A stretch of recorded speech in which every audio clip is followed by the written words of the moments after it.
Yeah, I mean, you talk about real world impacts of it. This is no longer theoretical, Marnie. You're seeing the lines. You can measure the people. You can count how many are now relying on charity, relying on these food banks, these free meals. And it is a sad reality, but that is the face of the shutdown. It's not here on Capitol Hill. It's out on Main Street, and we're starting to see those impacts now. Moments from now, we're going to expect Vice President Vance to be here. He hasn't, as far as we know, that hasn't begun yet, but he's going to be here very soon, meeting with Senate Republicans for their luncheon. And what we expect on the table in that discussion are several things. Obviously, the shutdown, first and foremost. We expect that it's going to come up what they're calling these rifle shot bills. In other words, these standalone bills that many Republicans even have put forward that would, even during the shutdown, provide salaries for the military, provide pay for federal workers, that might provide funding for SNAP benefits, pay for air traffic controllers to make sure they don't miss yet another paycheck.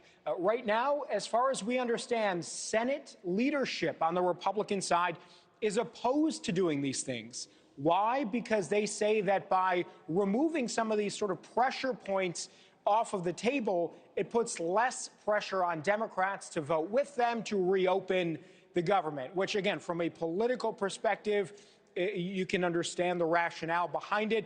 But still, there are several Republicans we've talked to who say they would support a bill to fund the military, a bill to fund SNAP benefits, even if we are in a shutdown and even if it sort of takes urgency away from the situation. Certainly a lot of Democrats feel that way too.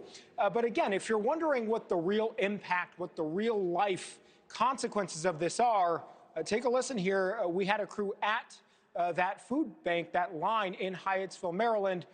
This is what it sounds like. And, weaponizing hunger in order to push your political position, which is what the Trump administration looks like it's doing. And the Speaker Johnson has accepted that position from the administration. I think that's immoral and wrong and illegal.